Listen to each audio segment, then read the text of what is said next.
Besar kuasa-Mu Tuhan, besar anugerah-Mu Yesus, tak terukur betapa limpahnya segala berkat kebaikan-Mu.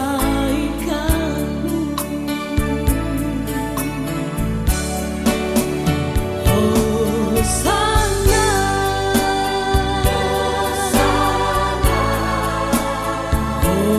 Hosana,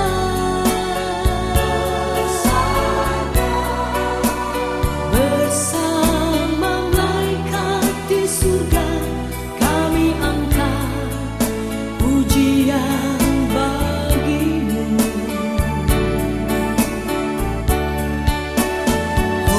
Hosana,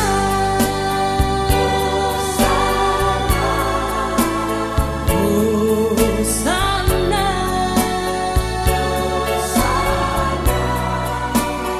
di tengah sayap kerubi kami sujud menyembah-Mu.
Undangan yang kami hormati, ya dengan perasaan bangga dan bersyukur kita telah menyampaikan ucapan selamat, dan tentu saja di lubuk hati kita masing-masing ada perasaan-perasaan tertentu atau mungkin ada ucapan tertentu yang kita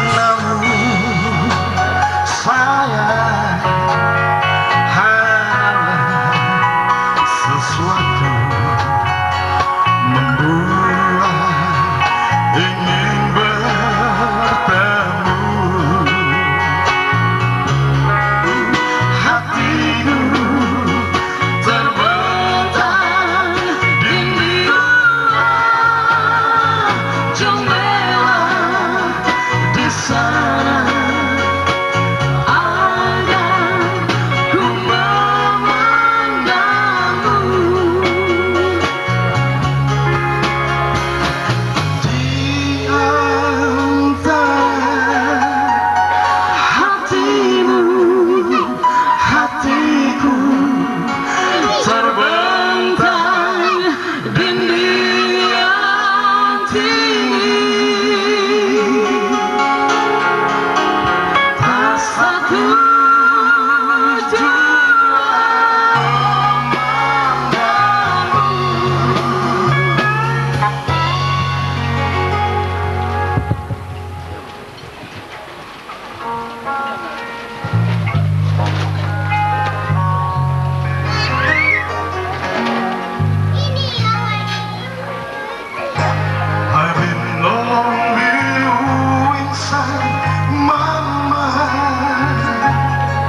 Bapak Ibu saudara-saudari undangan yang saya hormati,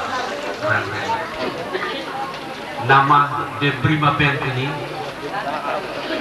konon boleh bisa ditafsir dalam beberapa versi. Kalau hanya The Prima itu artinya duitku hanya ada di BRI Mobil. Kalau dari faktor musik, The Prima Band artinya babet, artinya cantik dan ganteng. seperti Titik Sendora dan Muksin. Yaitu lagu Hatimu Hatiku ini kan diabadikan oleh dua pasangan penyanyi lestari itu, dan saya yakin Anda semua telah menikmati lagu tadi. Tapi aku tahu nih, beliau ada di sini. Nampaknya Bapak ini terganggu kalau ada kata-kata padamkan. Keluarga besar Kleru, yaitu terima kasih yang sebesar-besarnya atas kehadiran para undangan dalam memberikan doa restu dalam pesta emas pernikahan kedua orang tua kami. Barangkali tidak cukup kalau saya hanya menyampaikan satu ucapan terima kasih dari para undangan. Yang kedua, tentu atas nama keluarga kami mohon maaf apabila di dalam memberikan pelayanan tidak sebagaimana yang diharapkan oleh para undangan. Yang ketiga, mungkin saya perlu sedikit menceritakan bagaimana pola hidup kedua orang tua saya yang mungkin pada masa itu tidak pernah tersentuh oleh sosialisasi mengenai medis, tapi perilaku sehat yang dijalani oleh kedua orang tua saya tahu persis itu juga yang menyebabkan kedua orang tua saya sampai pada umur yang ke-80 tahun masih tetap sehat walafiat. Kedua orang tua saya tahu persis gimana orang Momere punya budaya, ya. Misalnya anaknya mungkin karena di posyandu tersosialisasi juga dengan masyarakat minum, dokternya ikut minum. Bapak saya tidak pernah tersentuh sekalipun dengan minuman keras. Kemudian olahraga. Bapak saya tuh jam 4 pagi sudah bangun dengan mama saya, itu sudah jalan subuh. Itu selama kurang lebih 1 sampai 1,5 jam mereka jalan. Setelah kembali, kedua orang tua saya mandi, jam 6 pagi sudah pergi gereja. Nah, sepengetahuan saya, orang ke gereja itu seminggu sekali. Tapi saya lihat orang tua saya setiap hari pergi gereja. Saya pikir, wah ini gimana ini? Ini sudah melampaui surga kayaknya. Itu yang perilaku itu yang saya kira orang tua yang lain dari orang tua saya mungkin saya tidak jadi dokter. Karena lingkungan saya di kota Ujung Pandang itu berhasil. Terlalu jauh orang tua sampai ambil parang kejar saya. Akhirnya saya tinggalkan semua kelakuan itu.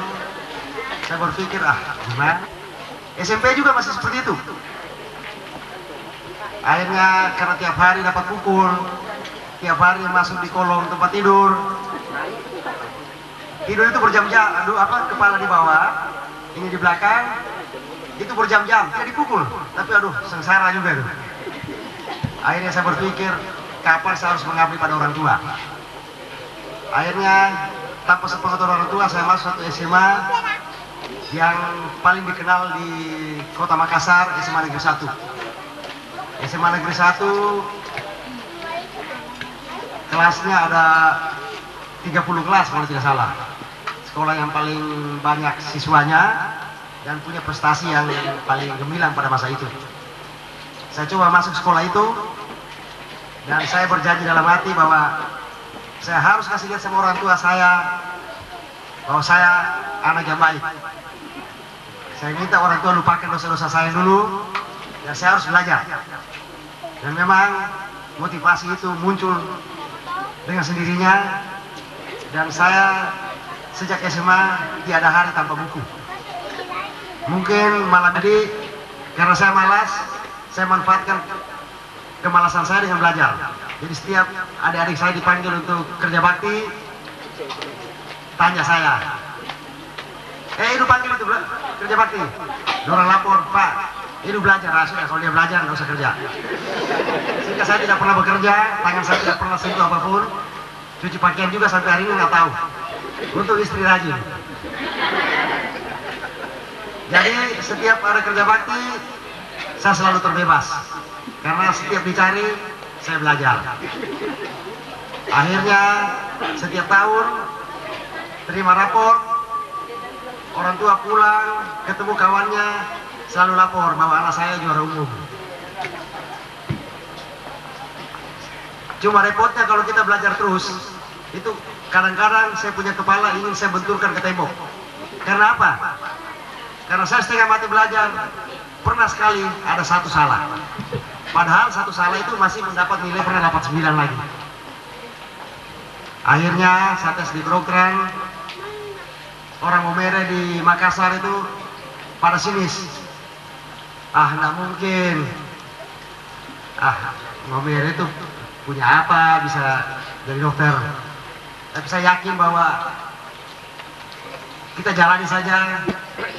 Kamu diminta sehingga saya bisa menyelesaikan pendidikan saya dengan beasiswa dari satu yayasan yang punya rumah sakit mungkin di dunia terlalu banyak ya. Rumah sakitnya salah satunya di Selemares, karena yayasan ini bukan hanya bergerak di ujung pandang, tapi ketua yayasan sendiri dari Australia.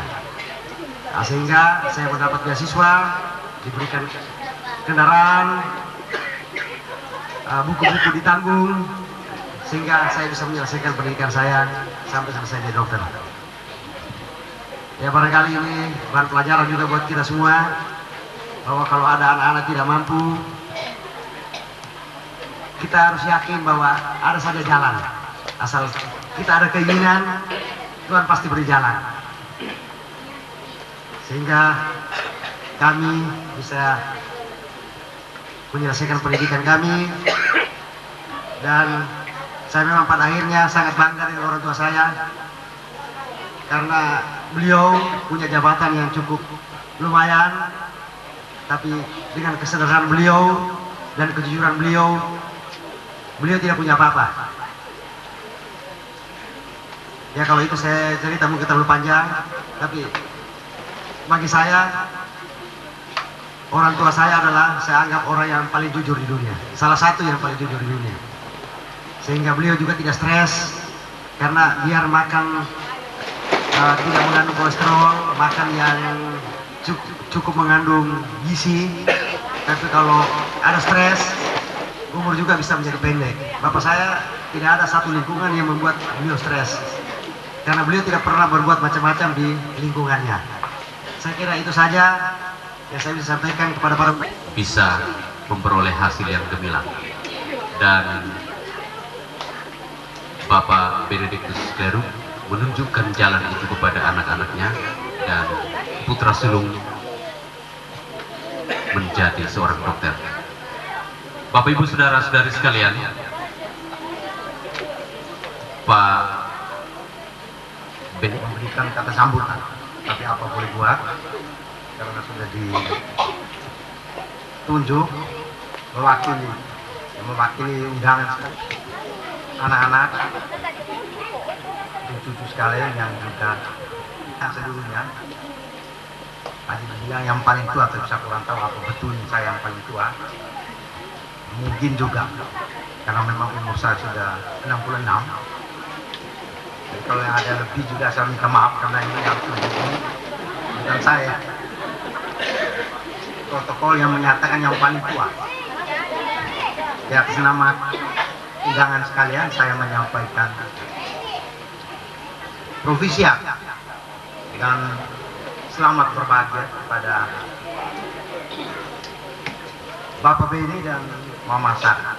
Sebenarnya ini kalau dalam hubungan keluarga ini om saya.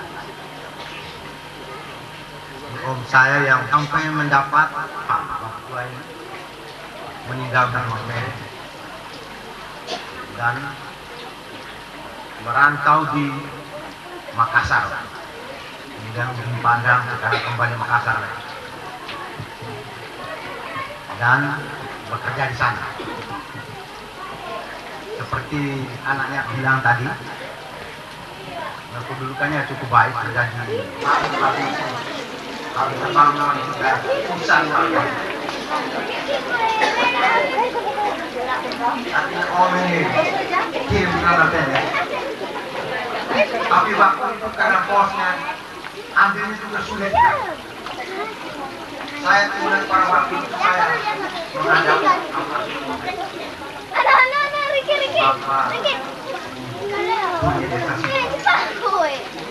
ambilnya waktu itu di sana. Di waktu yang sekarang ini kantoran itu kantor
silakan dolo-dolo semua.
usianya Pak Dokter sama-sama dengan saya di sana sekitar tahun 89 sampai 95, sekitar 6 tahun, 7 tahun lebih bersama-sama dengan Pak Dokter. Saya camat, beliau kepala puskesmas. Pidato di mana-mana, camat selalu tegur dokter, melarang orang jangan merokok, tapi dokternya tukang merokok. Baik, saya akan membawakan sebuah lagu sendu, Somewhere Between Me and You. Jadi mungkin kita